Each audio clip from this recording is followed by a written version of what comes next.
How are you, mate? Good morning, boys. Great to be back on air.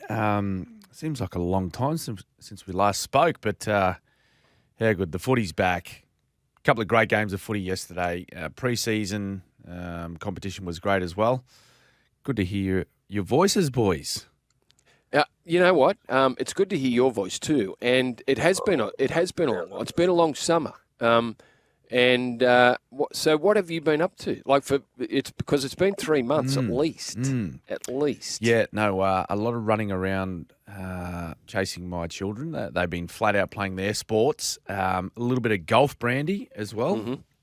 So trying to bring that handicap down a little bit. It's not moving that fast, but that comes in handy on the comp days, I must admit, to have the higher handicap. But no, just trying to relax. It was a big year last year with the footy and the commitments going on. But, just trying to relax a little bit. It's been very wet up here in southeast Queensland, though. So yeah, okay. Hot, humid. Oh, hot and humid. Yep. So one of the things that I did pick up over the summer, and you spoke about it being a big year, and Vossy, good morning. You joined. You're back. Yeah. Good morning. Good afternoon. Can I just say, it should have clicked to me, boys, when I went to the T-Mobile shop that the bloke was dressed as Elvis, who sold me the bit of equipment for 500 Australian. So I think I've been scammed. I'm holding this little thing that may as well now be a doorstop or a door wedge from T-Mobile. Thanks a bloody lot, guys. Fantastic, 500. So we've got you on via the phone now. So you're just on your phone. The gears packed it in. Cameron, just back to what I was saying and about it being a busy 2023. You've decided to step aside from Origin. Yes, that's right, Brandy. Yeah, so I spoke with Billy about 6 weeks ago now. Big decision though, giving up that opportunity, and yourself, Brandy, you've now finished up with the Blues, but because it's a privileged position, right, to be involved with the calibre of players and at that level of football in State of Origin, it's as big as it gets. But it was just a timing thing. It was just sort of, I'm a bit time poor at the moment, given the commitments with my own work, but also the children as well. As I said, they're very busy with their own sport, and I've taken on a new role. I'm coaching the under-15s Currumbin Eagles footy side. So I've thrown my hat in the ring to be a coach, but not at the sort of elite level of NRL or State of Origin. It's going back to grass footy, and it's been great. We've been training now for about 5 weeks, and it's been nice to go back to that junior level and watch the young boys and girls run around twice a week. They come home from school, they get their footy gear on, they get down to the local footy club, and they're just there having fun, and it sort of takes you back to all those years back where you were playing your junior football, and sort of a reminder of how fun it actually was, when you're a teenager playing footy. Yep. I think one of the great things as a parent is to watch your kids play sport. And it doesn't matter what sport it is, whether it's basketball, whether it's touch footy, whether it's, footy, anything, cricket. But watching your kids play sport is very rewarding. It can be nerve-wracking too. Yeah. The older they get, the bigger the kids get, the harder the hits. So you sort of wear it both sides. But I understand, Cam, I coached two of my boys, 2 of the 4. I coached 2 of them for I spent about 10 years in junior league. It was fantastic. How did you go with the nerves? Like, was it more nerve-wracking for you coaching your boys than it was when you played first grade or State of Origin? Probably was. Yeah, yes. That's how I feel too. Yeah. Well, I don't know how you felt. Like, I'm more nervous now as a watcher of footy than I was as a player of footy. Absolutely. Whether it's your kids playing or whether it's your team playing. But it's one of the great things you can do. The Vegas reaction. Yes. Now the build-up was enormous, and I kept thinking, wow, I hope the games, we're talking about round 1 games, will they live up to it? There was a lot of chat about the narrow field and, possible, someone getting hurt, being that close. When I saw it, I went, oh, wow, I hope no one gets hurt. it lived up to everything, didn't it? Yeah, absolutely. And I think it exceeded a lot of people's expectations, certainly mine. When I found out we were going over there at first, I was a little bit skeptical about the entire idea and the process of getting over there and getting the 4 teams ready to go and what sort of quality sort of games we're going to showcase. That was, I guess, what everyone was a little bit nervous about. As you mentioned, Brandy, being those early matches, sometimes it can be a little bit clunky, a little bit messy.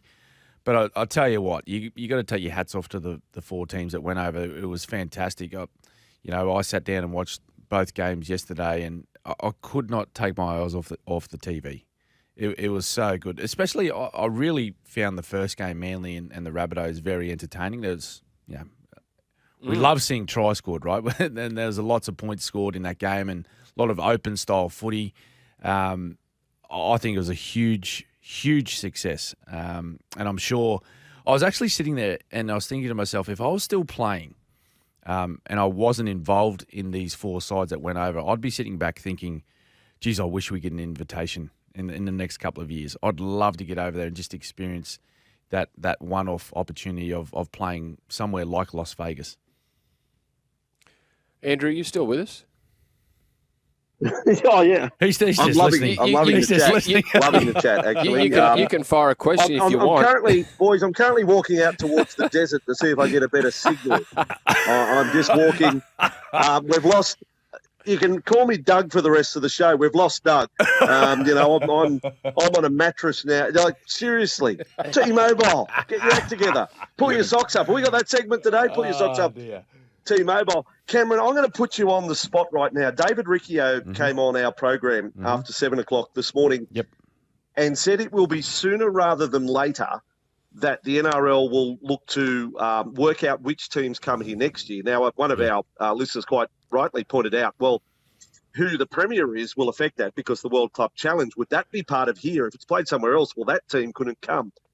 Who do you think? What's the short list for teams? Are they all eligible? Do you think they're all leading contenders, or are there some more than others that should be here next? I'm going to put forward the Warriors. I think the Warriors should be here next year. Yeah, no, I'm with you. I think number one, they're an entertaining footy side to watch, right? So it's all about the product and what we take over there and what we want to showcase to the new audience, And we're targeting Americans. That's no doubt about that, because of the large TV audience that they can bring to our game.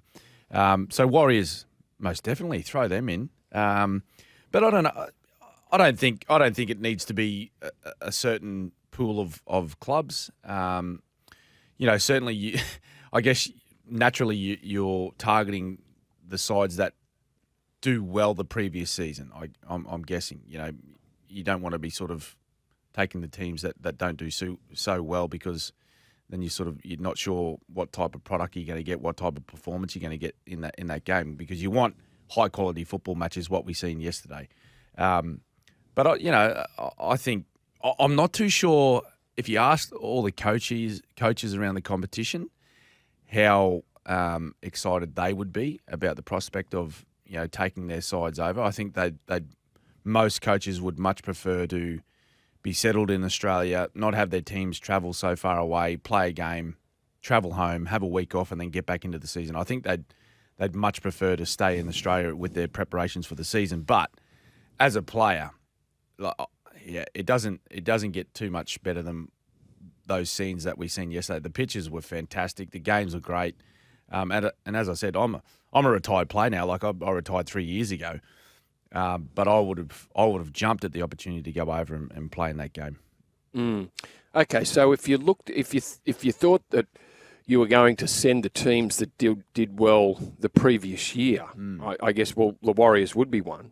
And if you're talking about, because as David Riccio said to us, Cam, he said, the league would want to get on the front foot and get the sides out there pretty quickly. Not wait until the end of the year. So then you'd be looking at the Warriors, the Storm, the Panthers, possibly Newcastle, who finished 5th last year. Yeah, they're 4 teams, 3 out of the top 4.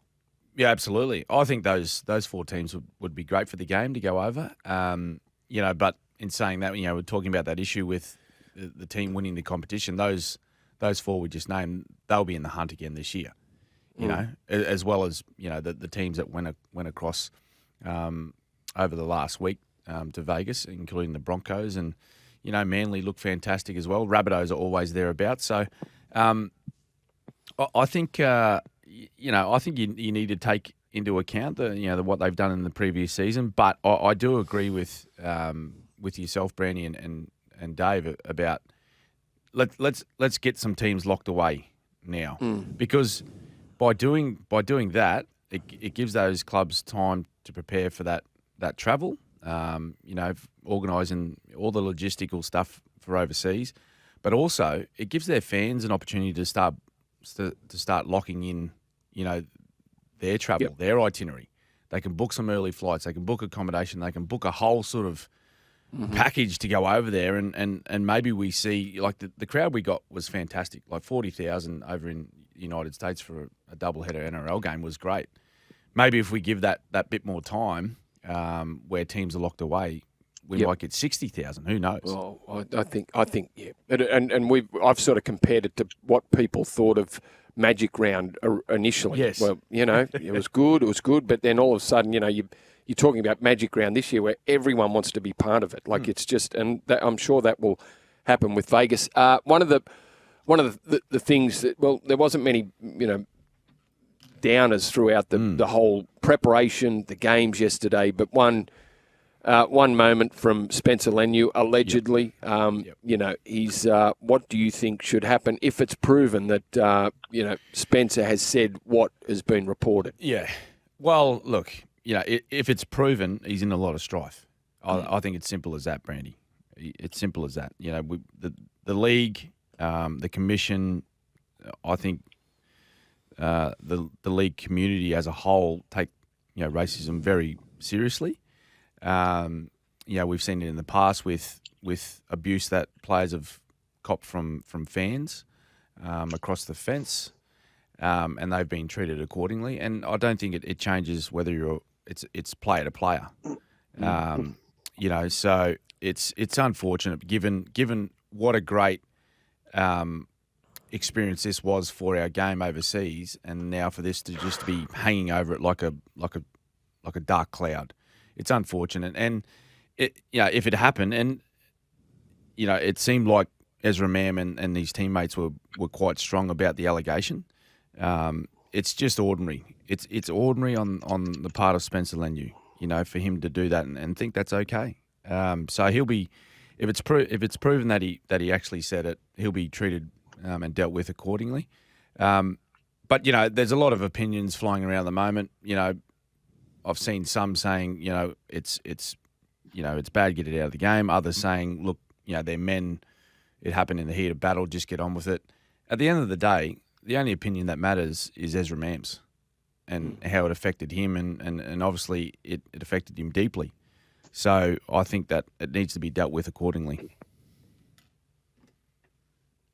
Yeah, I think it's bigger than a rugby league issue, to be honest, because it's society expectations. It's not just rugby league fans expecting better from their athletes. So, society now, it's 2024, we've come way beyond that even entering the thought that you would say such a thing. So I can't, on this instance, where previously over the years, and we've looked at cases, and two blokes have got their fists up about to punch, and things are said, that can be heat of battle, but this expression cannot be in this case. No. We are far beyond having that logic or that sort of defence applied. So he found guilty, and I guess they're going to go through all the audio tapes to see what they pick up. Yep. The referee is mic'd up. I would assume there is a feed of this. I'm probably, the more I thought about it, I thought, well, we're probably not going to deal with it until we go home. Sorry, NRL guys that are over here hoping to have a little bit of time off today before they fly home. I think we've got to deal with it like now. We'll agree. Put it this way, the officials are not going home until 11 o'clock tonight, most of them. So that gives them another, let me just check my watch, that's another 10 hours away. Now, I would think sometime in the next 2 or 3 hours, they need to examine that audio. They need, I think, deal with it now. Yeah. Yeah, if with it's it now. possible to do it, yes, I agree. Get it over and done with. Get it done before you get on the planes and fly home. Cam, we've released our eights and our grand finalists, premiers, wooden spooners. Have you got? Can you shed any light on what you're thinking? Well, I know it's early days, and you sort of take the result out of what happened yesterday. I still feel as though the Broncos are my favourites for the premiership. Just given the way they played last year, they got so close. They were within, 16 minutes of taking out the premiership, and it took an extraordinary effort by the Penrith Panthers to come back and win that game. So, having been in that position before, where you get so close to winning a grand final and you're beaten, I know exactly what the feeling's like. Spending that whole off season thinking about that one match, not even that whole match. You'd be thinking about the final 15 minutes and what you could have done differently to change the result of that game. So, I think there'll still be a plenty of hurt deep in the soul of the Broncos players, and I reckon they'll come out and for mine they're going to be the favourites. As far as the top eight's concerned, do I have any smokies? I think we'll see much of the same from most of the teams that were in there last year. So the sides that weren't in there, so the sides that might challenge, the Eels didn't make it last year. South Sydney didn't make it last year. Do you see either of those jumping into the eight? Well, like the Rabbitohs are a dead set top eight side. They're a dead set top eight side. But what we seen from them yesterday was, I feel they're a better football side in general, right, than the Manly Sea Eagles. But their lapses of concentration cost them. Their lapses of concentration cost them last year. Like they were sitting, weren't they leading the comp after 11 12 rounds? runs? Yeah, 11 or 12 rounds. Yep.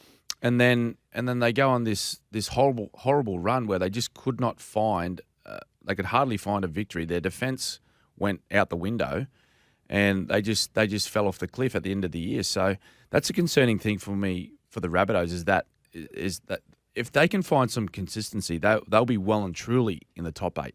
So I'd like to think, they've got too many good players to not be a part of the top eight this year.